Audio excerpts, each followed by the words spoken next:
皆様本日はお忙しいところ、弊社ウェビナーにご参加いただきありがとうございました。改めまして、スイスとバイオサイエンスでフィールドアプリケーションサイエンティストをしております、須藤と申します。よろしくお願いします。ツイストバイオサイエンスは2013年にエミリー・レプロースト博士がアメリカのサンフランシスコで設立した会社です。私たちはシリコンチップを使った独自の DNA 合成技術を基幹技術としており、2018年にはナスダックに上場しました。現在はアメリカ国内に複数の研究所、生産工場を持ち、未来を作るというミッションのもと、世界中で事業を展開しています。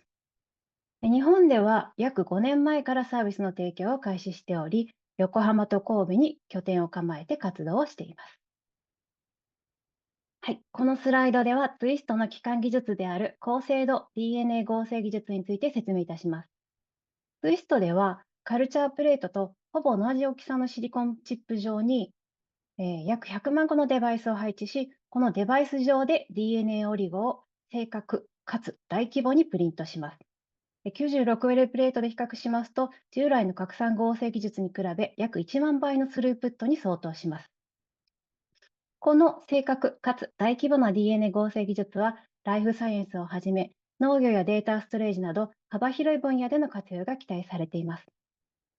日本のライフサイエンス分野では NGS、新バイオ、バイオファーマの3つの領域で事業を展開しています。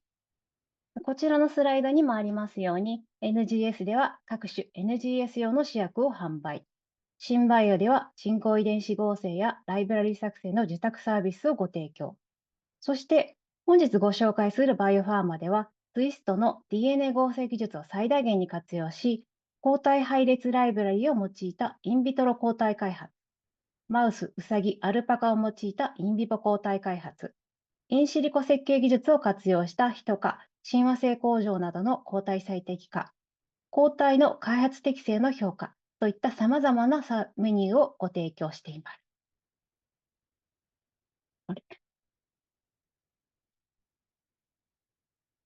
失礼しました。はい、ここではツイストバイオファーマの歴史、強みについてご紹介いたします。ツイストバイオファーマ部門は2018年に設立。ツイストの DNA 合成技術を活用して抗体配列ライブラリを作成し、インビトロでの抗体開発を行っておりました。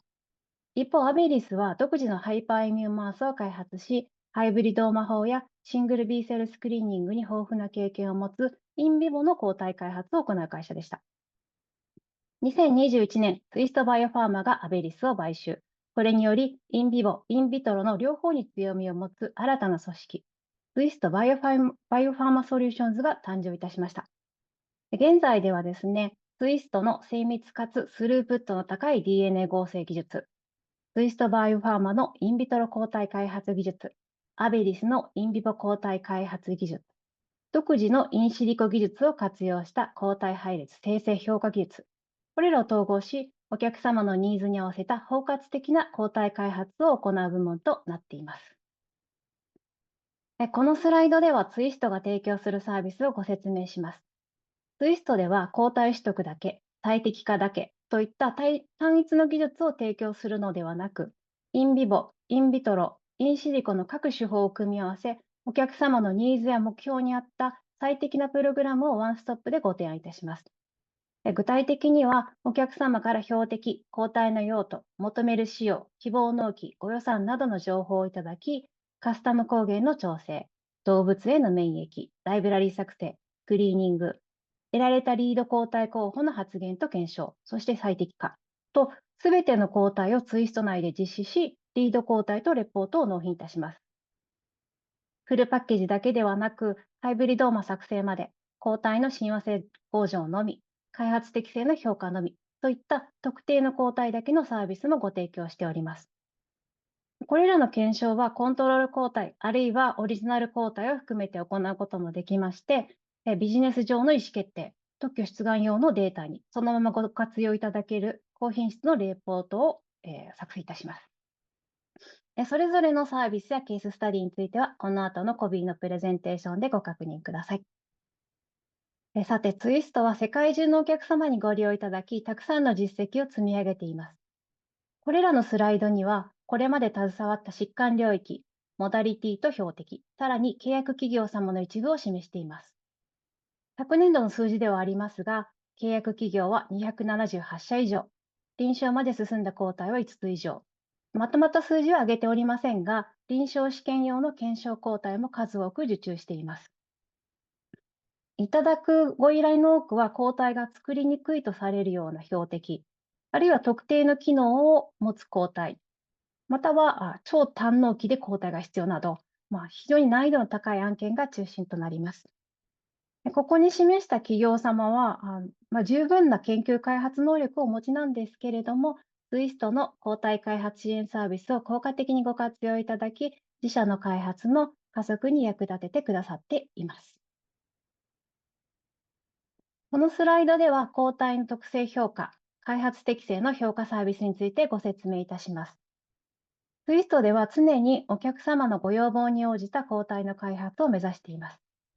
特性評価では、ヒト結成中で親和性、特異性などの結合評価を行うことはもちろん、多様なエピトープを求める場合には、多様なエピトープをご希望の場合には、エピトープビニングと呼ばれる評価を実施して多様性を評価します。機能性抗体を求められる場合には、抗体の MOI に基づいた細胞圧生、例えば受容体占有率、細胞内への取り込みを評価いたします。また、商業生産を見据えたリード抗体の開発適性の評価なども行っております。ツイストには臨床開発経験を持つ技術者が在籍しておりまして、単に依頼した項目を測定して返却するだけではなく、開発初期から前臨床まで、お客様のプロジェクトにとって最適な評価系をご提案し、臨床に進めるためのデータの取得をお手伝いいたします。ここで簡単に新バイオ部門のサービスをご紹介いたします。新バイオ部門では、ツイストの DNA 合成技術を活用し、お客様の抗体開発をサポートしています。エクスプレスジーンと呼ばれる遺伝子合成サービスでは最短4日で、お客様がお持ちの抗体配列を合成し、抗体発現ベクターを含むご希望のベクターに組み込んで納品いたします。お客様ご自身で抗体配列のスクリーニング、親和性向上を行いたい場合には、フラグメント合成やライブラリー合成のサービスをご利用いただけます。コントロール抗体などを多数ご入り用の場合には、抗体生産サービスをご利用いただけます。こちらは単納期で品質確認済みの抗体を入手可能ですので、カスタム試薬としてお役立てください。前臨床など量が必要な場合には、大量抗体生産サービスもございます。これらのサービスは、ウェブ上の e コマースシステムからオンラインでご利用いただけます。研究開発支援ツールとして、ぜひご活用ください。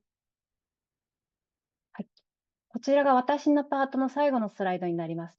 ツイストではお客様のご要望に合う複数の選択肢をご用意し、納期、ゴールを設定した上で抗体開発を進めます。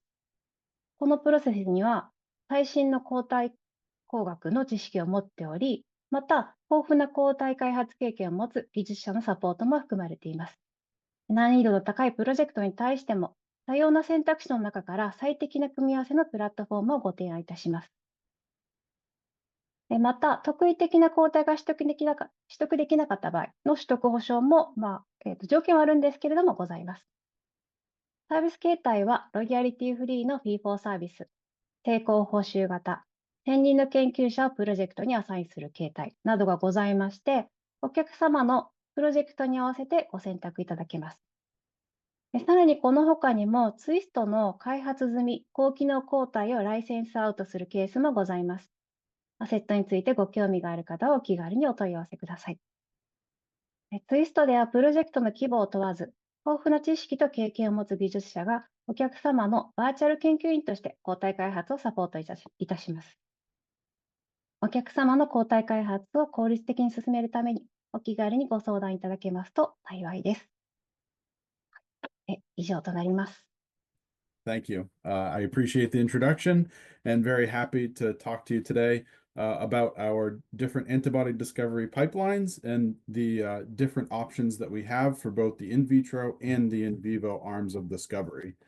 And so just to start by reiterating the way that we view antibody discovery at Twist, we feel there's a very important need for both in vivo and in vitro discovery pipelines. Any individual project or any individual target that we may encounter could benefit from one or the other, or in some cases, both pipelines in order to find the most ideal candidates to move forward for either clinical or diagnostic use.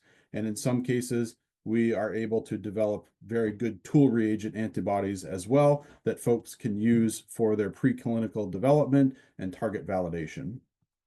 I'll start by describing our in vivo platforms and with the flagship animal that we use, which is our proprietary diversimab and divergemab mice.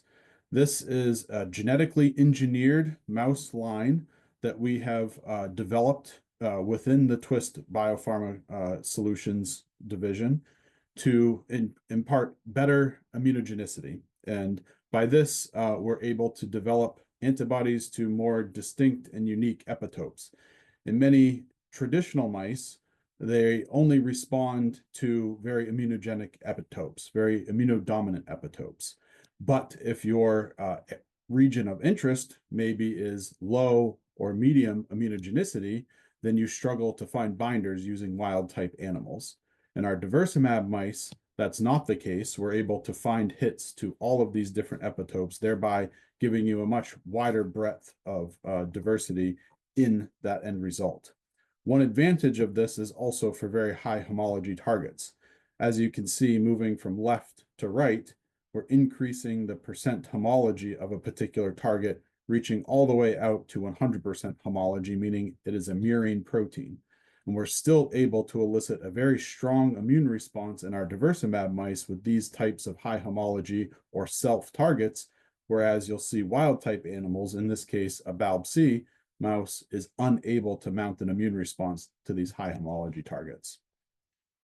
In a practical example, we see here the human and cyno homology for a target is 95%, which is very easy to achieve cross-reactive binders. Here we see on the y-axis the cyno binding by flow cytometry, and on the x-axis the human binding by flow cytometry. But much harder to find human murine cross-reactive hits with a very high 93% homology. But our mice, our diversimab mice, were still able to find a very large number of both murine and human cross-reactive candidates. So very useful for these types of targets. Now, speaking to the epitope diversity, not just to high homology targets, but to all targets, this is an example where we can see a very large protein that typically has an immunodominant epitope. In our mice, we're able to see dozens of different distinct epitopes that are being targeted in this heat map on the left, and which is recapitulated in the map on the right. So here, for this particular target, we were trying to find a very particular epitope that could be useful for a diagnostic assay, and we were in fact able to find that in one of these very distinct epitopes. Again, an epitope that is generally not an immunodominant site. Diversity also extends to affinity, which can be very important for some targets where you want high affinity hits, but maybe you want diversity in affinity and find some medium or lower affinity hits in order to test your different candidates to see which affinity may impart the best functional activity. So this is a representative of 66 different projects, of which we've done many more, but the y-axis shows our apparent affinity, and each number on the x-axis is a different project, and each dot is a clone that we found within that project. So you'll see that for almost all of these projects, we're able to find single-digit nanomolar or sub-nanomolar with hits with binding affinity to in the monovalent format. But in addition, we're able to find hits in the double-digit nanomolar range as well, which may be useful to use for screening. The way that we screen for these is either through hybridoma, but in this particular webinar, I'll focus on our single B-cell screening process, which utilizes the beacon. The way that this instrument works is there are chips that have 20,000 pens, and we load an individual B cell into these pens, typically achieving somewhere between 10, more commonly 15,000 single B cells per chip. We then are able to flow assay reagents into the channel above these pens. And as that B cell secretes antibody, it binds to the reagents above the pen and fluoresces a signal in the channel. And we see that as a binder, or it does not fluoresce and it is a non-binder in that particular assay. The nice feature is that we can then flush those reagents out of the channel without disturbing the B cell in the pen and flow in new assay reagents to do a second completely distinct and independent assay from the first assay. Once we find our hits of interest, we're able to bring a cDNA capture bead into the same pen, have a cDNA reaction happen in the same pen that the B cell was in, and then we're able to export that bead for further downstream processing and sequence capture. Now, one thing that I mentioned was the nice feature of being able to flush the reagents out of the channel above. And what this does is allows us to run up to 4 distinct assays on the same set of B cells. So in this particular example, I'm showing in the first assay, we're able to see cross-reactivity not only to the human protein, but also assess ligand blocking. In the second assay, we flush those reagents out and we can bring in cells. And now we're detecting on-cell binding to ensure that the antibodies that we're finding that are target specific are still binding to the native version of the receptor on the cell surface. In the third assay, we're looking for human cyno cross-reactivity. And in the fourth assay, again, we're looking at a competition assay, in this case, not to the ligand, like with assay 1, but in this case with a benchmark control antibody, so that we can start to epitope guide where we'd like our hits. In the end of the 274 total hits, we're able to narrow this down to a smaller selection of 47 hits with the exact criteria that we would like. Human cyno cross-reactivity, that bind on cells, and our ligand blockers. Campaigns such as this can result in very nice end products. In this case, I'm showing 4 different immunization schemes that we performed for a very difficult target. In this case, we were looking to target a glycan that was on a protein that was distinctly upregulated on cancer cells. As you can see, we were able to find immunization schemes that mounted a very strong immune response to the particular glycan. We then screened on the beacon. Here you can see a time-lapse image of the signal above the pen that a target B cell is secreting antibody from. Then after we expressed these were validated for tumor cell killing. And so you can see here, against some very distinct cancer cell lines, we're able to see very good EC50 values. And these were also brought into animal models to compare to standard of care drug. And we could see very good distinct cytotoxicity and cell killing even in these in vivo models. This is being progressed within this company's pipeline, and they are now moving it forward as an ADC. Against other similar targets that are very difficult, we typically see this class of difficult target about 1/4 of the time of all cell surface programs. We've done many more than 151, but these are representative of what typical cell surface targets we see.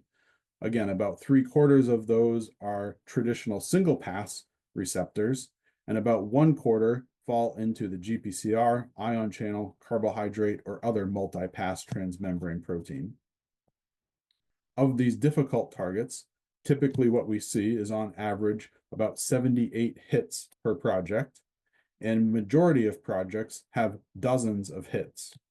So the screening technique and combined with the use of our Diversimab mice work very well even against these very challenging targets.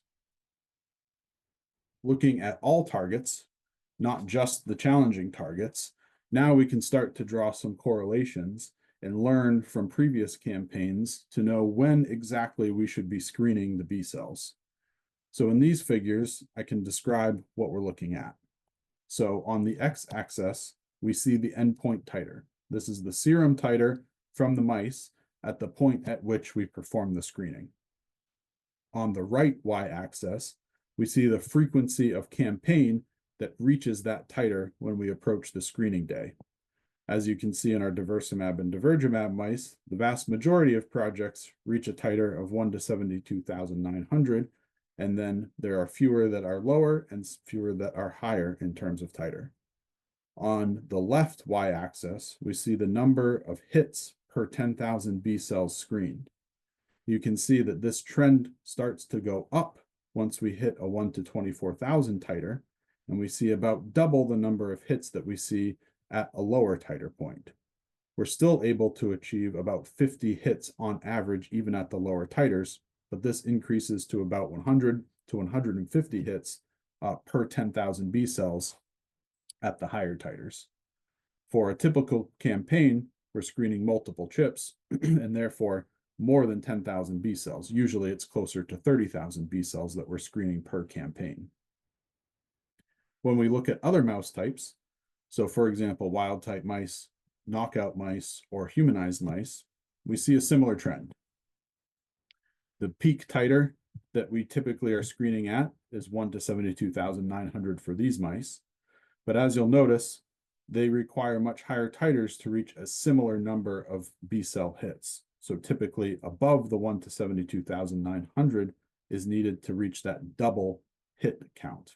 So we're between 50 up to 107 up to 72,900, and then we jump to approximately 100 hits when we're above that titer point. Another excuse me, another very interesting trend is to observe the different tissue types. So we notice much more viable B cells and hits from the lymph node from mice when we're screening that tissue on the beacon. We're still able to obtain a decent number of hits from spleens. However, they're about half the number of hits, or about 1/3 the number of hits in many scenarios than the lymph node. Moving on from mice, we're able to also screen alpacas on the beacon, and this is to enable VHH discovery, which is very popular for making multi-specifics and also small format drugs for some unique applications. In this particular case, we see about the vast majority of these, 93% of these projects, are to cell surface targets. We typically run about 4 chips on average for these projects, with, again, about a 4 assay average. And the typical output would involve approximately 62 VHH candidates and 64% sequence unique rate. One such campaign we performed was against PSMA. This is a very interesting target and has been validated very well in the ADC space. In particular, Ambrex has a drug in later stage clinical trials that's looking very promising as an MMAF conjugate. So we embarked on a campaign where we immunized alpacas, collected PBMCs, screened them on the beacon, then moved those into sequence recovery and recombinant expression. We also humanized these candidates and optimized them for clinical assays. For the immunization strategy, one very interesting result that we see it as a typical trend across all alpaca campaigns is a very fast and robust total IgG response. Here you can see in the solid lines at the various time points, but a slower emergence of an IgG2 and IgG3 isotype specific response. This emerges over the course of several months and peaks in this particular campaign at about day 129 or day 153. The reason why this is important is because the IgG2 and IgG3 isotypes are actually the heavy chain only candidates that are the primary goal of these campaigns.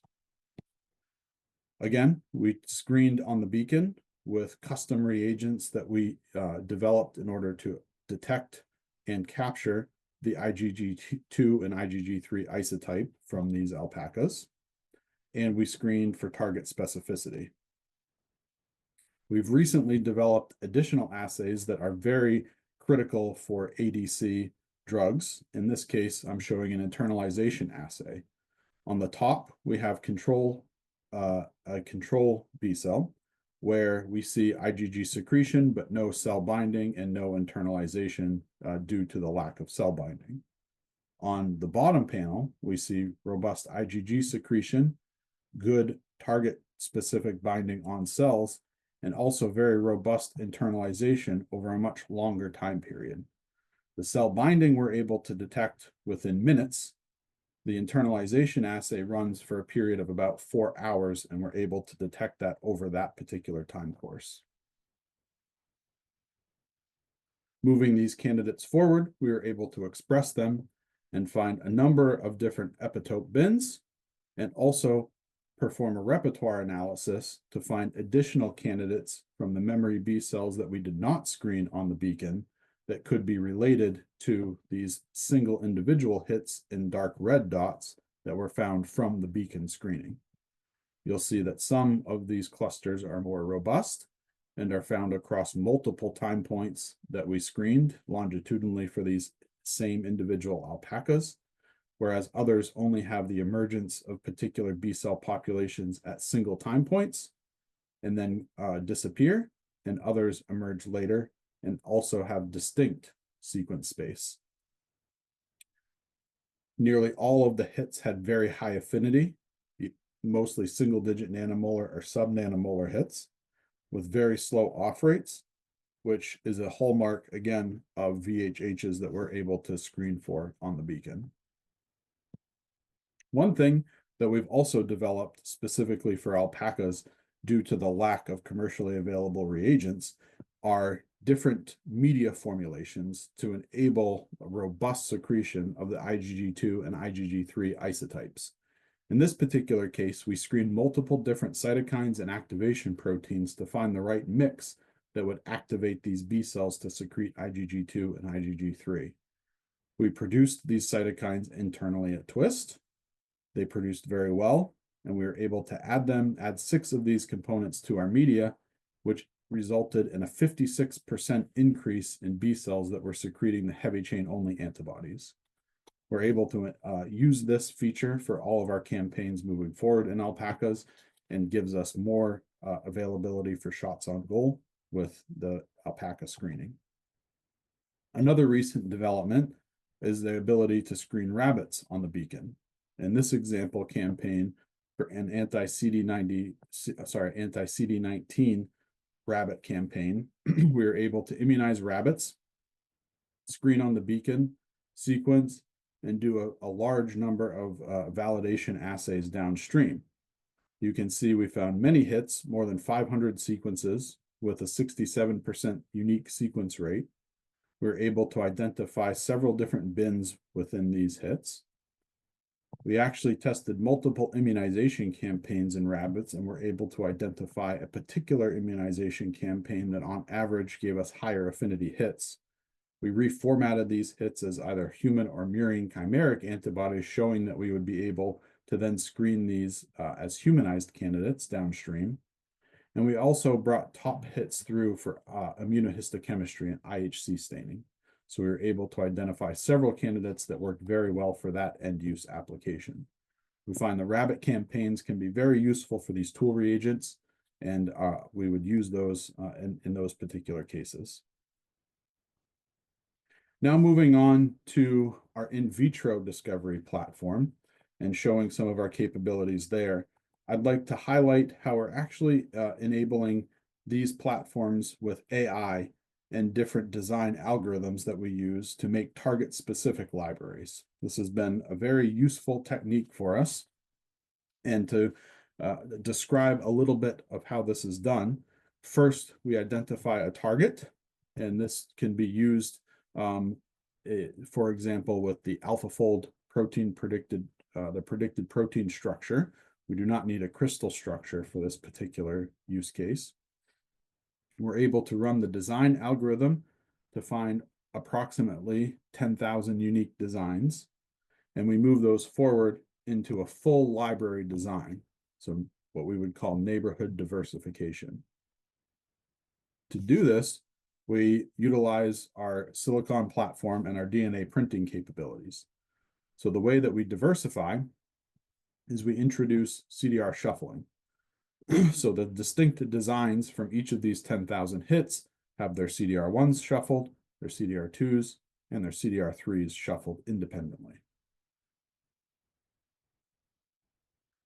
We can show that the accuracy of our printing platform is very good, and the designed library that we intend to produce on the top in blue is exactly what we observe in the final library build.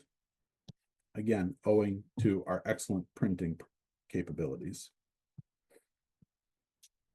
For this particular library, because it was a GPCR, the main reagent available for biopanning was cells. And so we used a particular cell line that was able to go through 5 rounds of panning to identify top hits.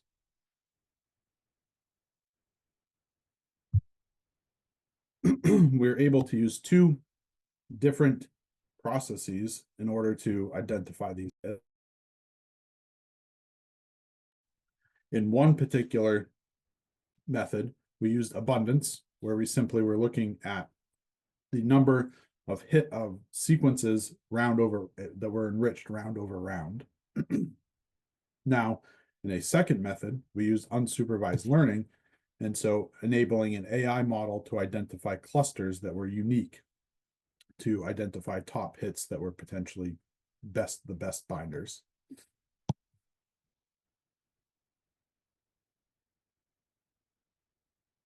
These top hits were then moved on into production and screening. And we can see very good affinity both on cell, and we actually had my cells produced that had the GPCR expressed in the membrane that we were able to then use for SPR analysis. So a very unique reagent, but once again verified that we had very good high affinity candidates using this particular technique. Moving these on into functional assays, we were able to show very good activity in both a cyclic AMP assay as well as a beta-arrestin assay. So in this particular case, we're comparing to a clinical candidate, abduralimab. We can see that we had several active candidates that were approaching the abduralimab affinity and activity, but not quite reaching it. But what we were able to see is very good activity in a mixed PBMC assay, and we could identify top hits that were able to activate and stimulate NK cell secretion and killing. Now, the interesting thing here is that we not only used this AI design library, but we also compared it to 2 different library techniques. So one being in vivo immunization and library build from the in vivo model, and another being screening of our naive libraries that we have.